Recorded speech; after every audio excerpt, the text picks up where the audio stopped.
Hello and welcome to the HistoryNetwork.org podcast. This podcast is brought to you by lynda.com with news of a great offer from them and also a look ahead to what's coming up in our final podcast of this season in a couple of weeks' time. Just stay tuned all the way through. Season 18, Episode 9, Flower Wars and Hungry Gods, Warfare of the Aztecs. This episode was written by Scott Forbes Crawford. Scott is now in his 7th year living in Beijing. He works primarily as a screenwriter for the Chinese and American film industries, with a movie he co-wrote going into production this year. Scott has also written the History Network episodes The Battle of Carrie and The Taiping Rebellion. To check out what he's doing or to get in touch, please visit www.scottforbescrawford.com.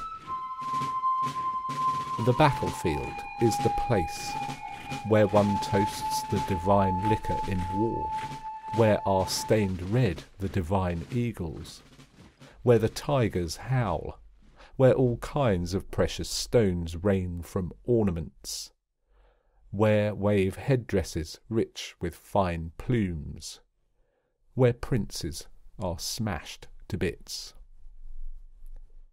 The poet of these verses, the Aztec Emperor Nezahualcoyotl, captures the spirit and pageantry of Aztec warfare. The empire known to us as the Aztecs was an alliance of city-states in the Valley of Mexico. From 1428 to 1521, the Aztecs ruled and terrorized Mesoamerica. The Mexica, once a scorned nomadic people, ultimately became the dominant power in this alliance. Aztec, a name these people did not use, derives from Atzlan, the semi-legendary homeland of the Mexica. Like many nomadic groups, the Mexica were a tough, warlike people. In the late 14th century they became the vassals of Tepaneca, one of the great states of Mesoamerica. Tezozomoc, the Tepanec king, a shrewd statesman and generally dubbed the Mexican Machiavelli, steadily expanded the breadth of his conquest. In these campaigns he relied upon the Mexica as the tip of his spear. Yet they grew so powerful Tezozomoc struggled to control them. After Tezozomoc's death, the Tepanec went to war with the upstart vassals. The Mexica's victory set them toward a bold new destiny. With the city-states Texcoco and Tlacopan, the Mexica formed the Triple Alliance and gave birth to the Aztec Empire. At the head of the regime stood the Tlatoani, the elected king of the Mexica and de facto Aztec emperor.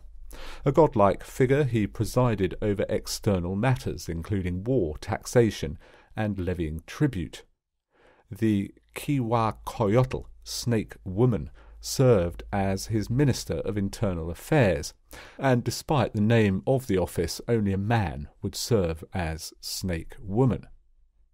The empire functioned as a hegemony, with vassal states induced to deliver regular tribute in 80-day cycles.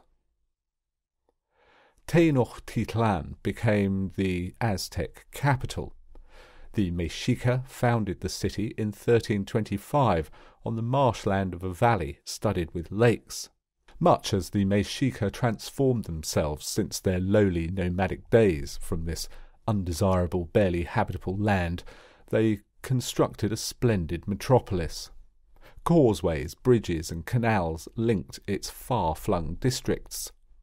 The great temple, a massive pyramid dedicated to the Aztec gods, took its rightful place at the city centre.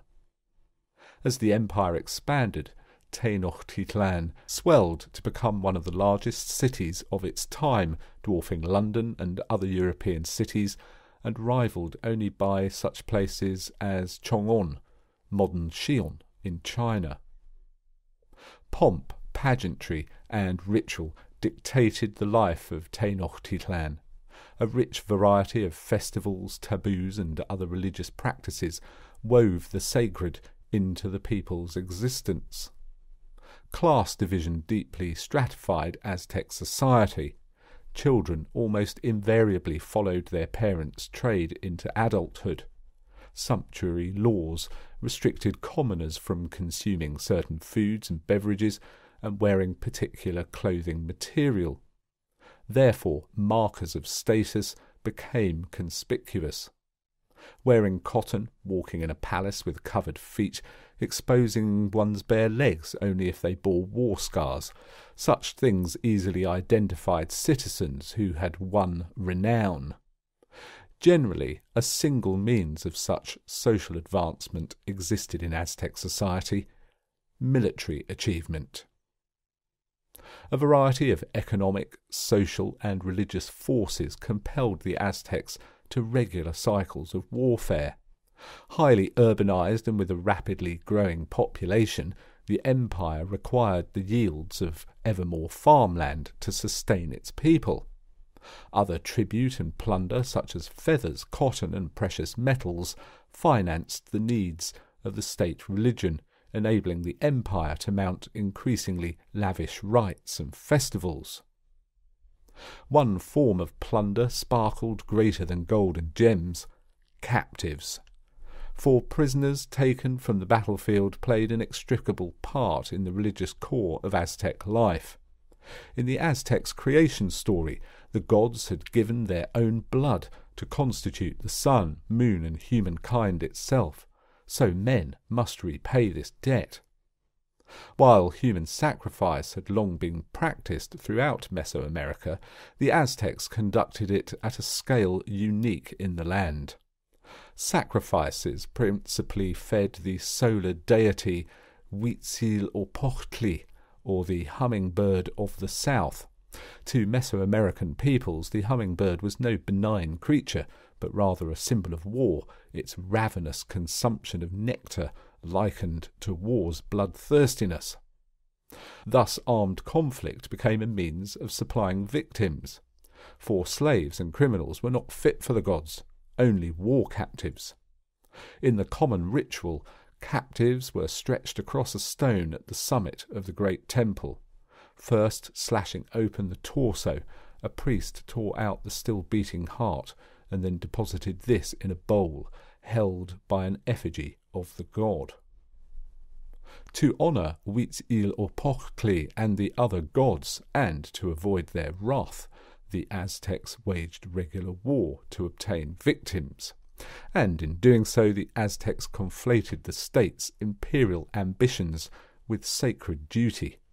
Whether cynically engineered by the rulers or a sincere development of the Aztecs' religious character, stressing the piety of conquest, likely motivated soldiers' commitment to battle more effectively than would the baser goals of extracting tribute and expanding the sphere of Aztec hegemony. Though the religious demands committed the Aztecs to frequent warfare, annual full-scale military campaigns would drain resources and breed a chaotic status quo. These conditions hardly served an empire seeking pacified vassals and a steady flow of tribute. The Aztecs thus undertook a unique practice of violence known as flower wars. The Aztecs and their chosen foe would meet at a prearranged battlefield and commit an equal number of soldiers to combat. Flower wars, in essence, became markets for sacrificial victims. In his History of the Indies of New Spain, Diego Duran, a Spanish friar, quoted Tlacaelel, a famed snake woman. "Our God will feed himself with them as though he were eating warm tortillas, soft and tasty, straight out of the oven. And this war should be of such a nature that we do not endeavour to destroy the others totally. War must always continue, so that each time our God wishes to feast, we may go there as one who goes to market to buy something to eat." Flower wars also granted an opportunity to conduct intelligence assessments on enemy dispositions for future wars, and to grind down the strength of their foes through low-intensity conflict. Additionally, these confrontations worked as proving grounds for young Aztec warriors seeking to win their spurs by making captures. The taking of captives suffused Aztec society to such an extent that it played into the rituals of change. In childbirth, midwives whooped war cries as if on the battlefield, and at the child's birth the new mothers received congratulations for making a successful capture. Newly enthroned kings launched coronation wars, expeditions into enemy lands to seize captives for sacrifice at Tenochtitlan. A campaign netting plentiful prisoners could cast a fine glow over a king's reign. A scant haul, however, would blight the regime, undermining the awe surrounding an Aztec ruler. In 1481, the king Texcoco launched a disastrous coronation war. He lost 300 men while returning to the capital with a mere 40 captives. Under his reign, the Aztecs faced frequent vassal uprisings, the rebels likely emboldened by his poor showing on campaigns. Military duty shaped the lives of Aztec males. At birth, boys were presented a tiny shield and arrow. Together with the boy's umbilical cord, a veteran warrior would bury these items in a battlefield to beseech a valorous military career.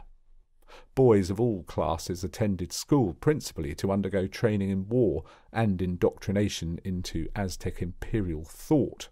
Later on, boys campaigned with the armies, serving as porters and gaining first-hand field experience. 4 nobles commanded the army, functioning as its general staff. The heir apparent to the throne often occupied the supreme rank. As the Aztecs maintained no standing army, all men stood ready to muster. These citizen soldiers formed 400-man units drawn from the districts of Tenochtitlan. Like in peacetime, soldiers' clothing and regalia signified their number of captures, such as a butterfly banner denoting a soldier's record of 3 captures. Above the rank-and-file soldiers operated several elite military orders, including the Eagle Knights and Jaguar Knights. Both these orders of professional soldiers served the state year-round. Eagle Knights wore resplendent battle-suits of feathers with beaked helmets. In the pelts of their namesakes, Jaguar Knights, like their eagle brethren, sowed fear in enemies with their ominous vestments. For these orders, open primarily to the nobility, membership might also be extended to commoners distinguished by battlefield feats, and, of course, the number of captives seized. Soldiers carried round or rectangular wooden shields. They wore quilted cotton armour, stiffened to a great resilience through soaking in salt water. This lightweight armour, well suited to the climate, was so effective that Spanish conquistadors later adopted it. The Aztecs did not work metal, which limited their weaponry to stone, wood, bone, and obsidian, a volcanic glass. The iconic Aztec weapon, the Machiavelli, carved from wood and shaped like a cricket bat, bore chunks of obsidian along its edges and could behead a horse with a blow. Other melee weapons included daggers, spears, clubs, and maces. Ranged weapons included slings, bows, and the Atzlan, a spear thrower, a length of wood with a lip at its base to cradle a spear or dart. This simple tool enabled a soldier to generate tremendous throwing force through leverage. A far-reaching intelligence network kept the Aztec military machine informed and poised for action. Long-distance trade routes enabled merchants to act as spies, regularly reporting the doings of vassals and enemy states alike. Traders also played an essential role in establishing casus belli. Aztec honour demanded provocation for war, so these traders would report themselves attacked while travelling in hostile or desired lands. In the name of protecting its citizens, the Aztec Empire would mobilize. Ambassadors also performed similar service, making outrageous demands to would-be enemies that often resulted in being put to death.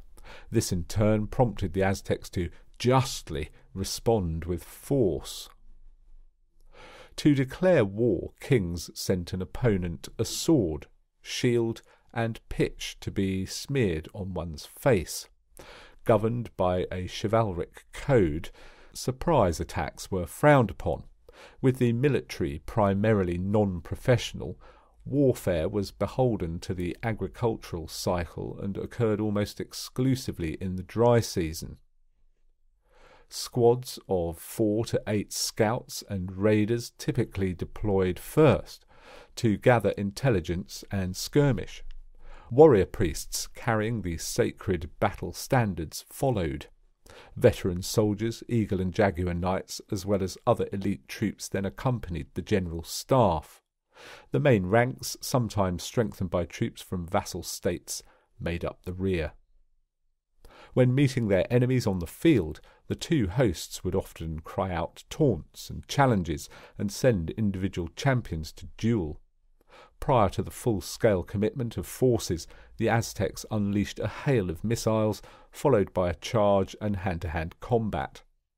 Conch-shell trumpets blasted commands, though the troops operated with minimal coordination, likely due to the emphasis on individual valour and on capturing prisoners. Merely slaying one's opponents demonstrated a lack of verve. A war against the Mixtec people illustrates features of Aztec war-making.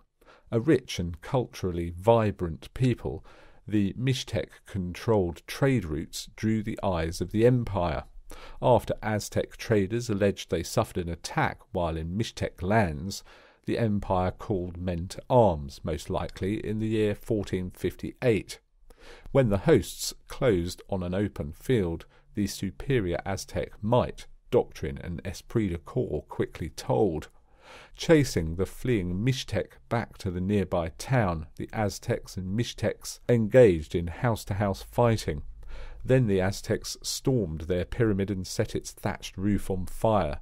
A burning pyramid symbolized defeat to Mesoamerican peoples, and resistance soon sputtered out. The Mixtecs had no choice but to buy their survival as the newest tributary in the Aztec orbit. Some decades later, the Aztecs would take to the field again, facing a very different foe. In 1502, the 9th emperor of the Aztecs, Moctezuma II, sat on the throne. Trained as a priest, he showed reluctance towards his newfound power, but soon enough developed a taste for it.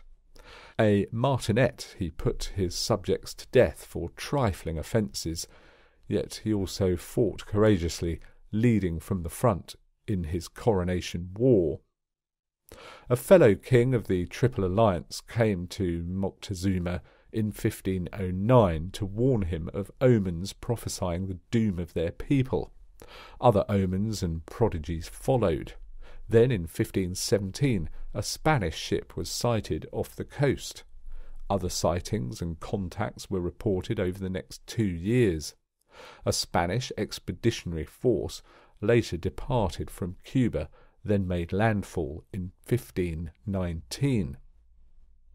The timing of this last arrival was ill-starred, for now Moctezuma's piety worked against him and the fate of his empire. The Aztecs had adopted a god into their pantheon, Quetzalcoatl, or feathered serpent. A man deified into a god, Quetzalcoatl had ruled over a golden age only to be conspired against and cast out by his own people. Quetzalcoatl had vowed to return in the year 1 Reed. Unfortunately for the Aztecs, by their timekeeping, the Spanish expedition arrived in the year 1 Reed. Further misfortune came in the form of the expedition's commander, Hernan Cortes, a bold figure fired by tales of ancient Rome in its martial glory. When a Spanish governor had ordered the expedition rescinded, Cortes set sail anyhow, off to make history in an unauthorized action. Moctezuma faced a crisis of confidence. As Cortes closed the distance to Tenochtitlan, the emperor dithered and spiraled into depression. The timing of Cortes's arrival, combined with the outlandish appearance of the Spaniards and the magnificent technology they carried, may well have disposed Moctezuma to consider Cortes the reincarnation of Quetzalcoatl. Alternatively, Moctezuma might have perpetuated this belief to justify to the Aztec people his fumbling, pusillanimous response to these invaders, or to assuage his own guilt. For how could the mere king of Tenochtitlan contest a god? Regardless of the sincerity of the king's beliefs, Moctezuma sought to prevent Cortes from entering Tenochtitlan at all costs short of war. He sent opulent gifts, including finely worked silver and gold.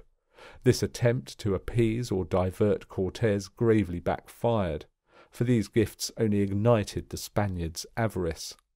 Cortes advanced onward to Tenochtitlan.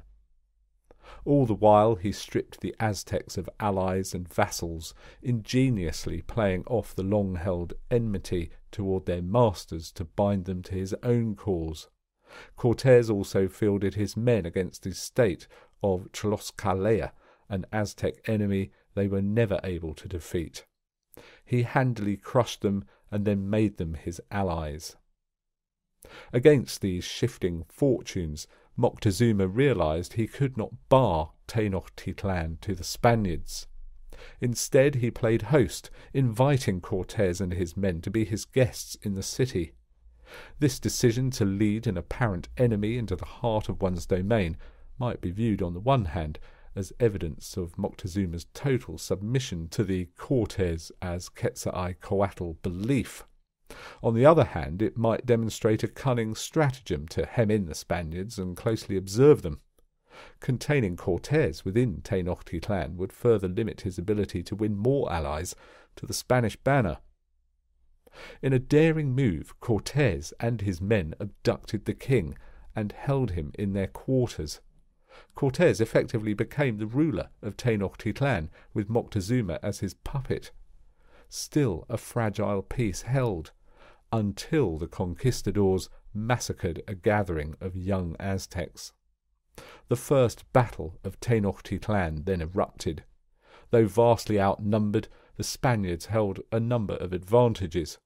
Technologically, they absurdly outmatched their foe. At close quarters, their iron swords and pikes easily bested the Aztecs' weaponry.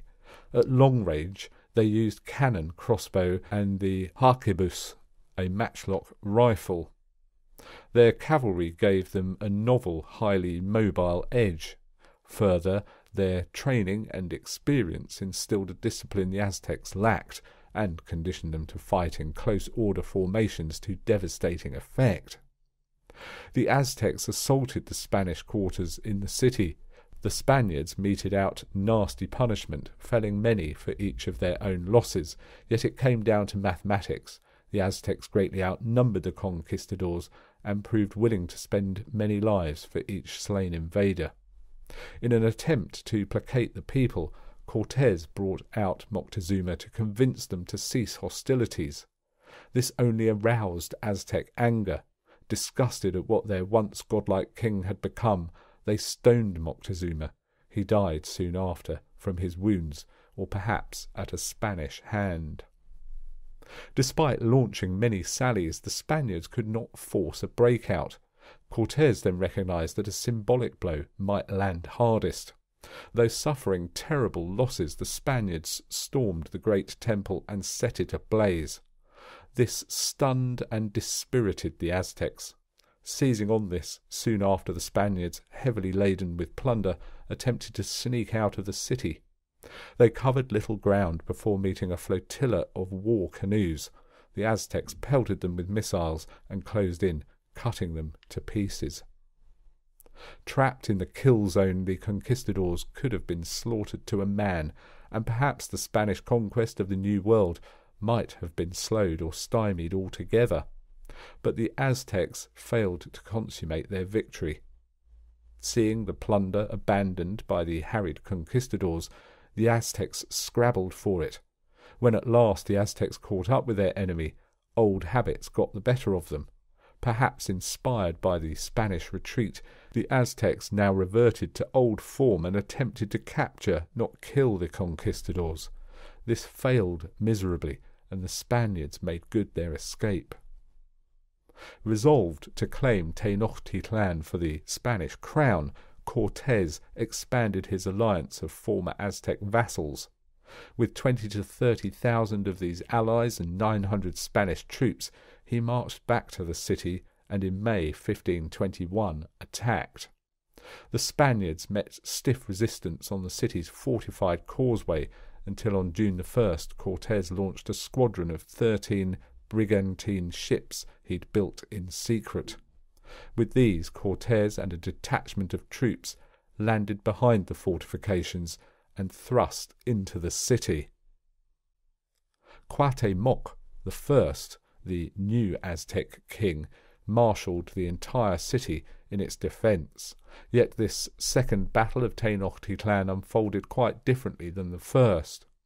The Spaniards and Aztecs operated in distinct martial ecosystems, and now with adequate preparation, the Spaniards could wage war in European fashion. They brought a siege, the likes of which the Aztecs had never seen. Siege played little part in Mesoamerican conflict. The Aztecs provisioned themselves poorly, and the brigantines cut off any hope of resupply. And though the defenders fought fiercely, Cortés could now draw from a huge well of Aztec vassals turned Spanish allies. Soon hunger and combat left the Aztecs with a mere eighth of Tenochtitlan. Cortés coveted the city. In a letter written to King Charles V of Spain, he wrote of Tenochtitlan's temples. Among these temples there is one which far surpasses all the rest, whose grandeur of architectural details no human tongue is able to describe. He also reported, within the city the palaces were so wonderful that it is hardly possible to describe their beauty and extent. I can only say that in Spain there is nothing equal to them. Hoping the Aztecs might sue for peace and thus save the city, Cortés made many offers of parley, but this would not be. Only from Tenochtitlan's rubble would the modern Mexico City rise. The city fell in August 1521. Cuauhtémoc attempted escape only to be betrayed and intercepted. After suffering torture to reveal his treasure, Cuauhtémoc became a Spanish puppet. The Aztec army, which had once menaced Mesoamerica, now became one more weapon in the ongoing Spanish conquest of the New World. And, as in the days when they served their masters, the Tepanecs, once again the Mexica became the muscle behind another power's imperial designs. In 1525, Cuauhtémoc and Aztec soldiers accompanied Cortés on an expedition against the Maya. Cortés was told of a plot against his life which implicated Cuauhtémoc. Though the king of Tenochtitlan vigorously denied involvement, Cortés pronounced swift justice and hanged the last Aztec emperor from a tree. The Mexica people rose from meagre beginnings to form the dominant military empire in Mesoamerica. The socio-religious pressures and incentives used by the Aztecs make a veritable primer in how to construct a society around military conquest. The state religion laid a seedbed for military triumph, yet this seedbed also nourished tendrils that would come to ensnarl the empire as it fought, and lost, to a new and strange foreign power. The proud empire became a territory of New Spain, and the gods of the Aztecs would remain forever hungry.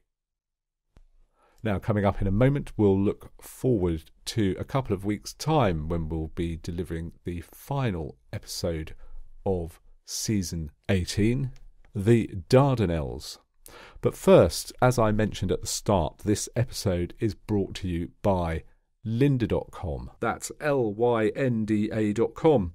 If you don't know Lynda, then they are the place to go if you want to learn something new, whether that be learning how to use a piece of software, or whether you want guidance on how to speak in public or negotiate a salary rise. It's really amazing the diversity of subjects that you can find on lynda.com. And by using the link lynda.com/historynet, you can get completely free and full access to every single one of their tutorials for 10 days. You've got nothing to lose and perhaps a lot to gain. Maybe you'll even find a new vocation you never knew you had. Lynda.com is used by millions of people around the world and has over 3,000 courses on topics like web development, photography, visual design and business, as well as software training like Excel, WordPress and Photoshop. All of their courses are taught by experts and new courses are added on the site every week. Whether you want to set new financial goals, find a work-life balance, invest in a new hobby, ask your boss for a raise, find a new job or improve upon your current job skills in 2015, lynda.com has something for everyone. So here's all you need to do. Sign up for your free 10-day trial today by visiting lynda.com/historynet, and you will get unlimited access to every course on lynda.com, access to view tutorials on tablets and iPhone plus Android mobile devices, and access to any new courses added every week. Angus and I have used lynda.com over the years as we've developed the History Network and expanded it to produce the Ancient Warfare magazine podcast. We've also used it in our day job lives as well. As you'll probably know already, the History Network is a spare time operation for Angus and myself. And the beauty is that it's always easy to find what you're looking for, and the content is always there and available if you need to refer to it once in a while or again and again. So go on, invest in yourself and sign up for a free 10-day trial to lynda.com by visiting lynda.com/historynet. We challenge you to learn something new in 2015. So a look ahead to what's coming up in our final podcast of this season in a couple of weeks' time, the Dardanelles. Since the time of Homer, this small strait of water from the Aegean to the Black Sea has proved both a strategic crossing point and a symbolic one. The classical scholar Robert Wood sailed up the strait in the 1760s and described it. Probably not much has changed since the time of Homer. When I was sailing upwards from the Aegean Sea into the Hellespont, we obliged to make our way against a constant smart current, which, without the assistance of a north wind, generally runs about 3 knots in an hour. At the time we were landlocked on all sides. Nothing appeared in view but rural scenery, and every object conveyed the story of a fine river running through an inland country. In this situation I could hardly persuade myself I was at sea, and it was as natural to talk about its comparative breadth as to mention its pleasant stream, its woody banks, and all those circumstances which only belong to a river. So do join us in a couple of weeks to hear much more on the Dardanelles. Do you want to write a script on a topic we've not covered? Why not drop us a line? Some of our most popular episodes have been written by listeners. There are other ways you can support us and get involved. There is the donate button at the website, thehistorynetwork.org.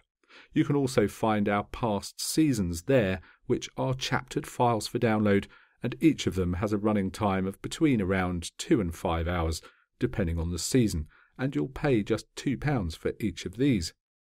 You can get involved on the social side as well. Search for The History Network on Facebook and like our page. Follow us on Twitter. We are at History Network on there.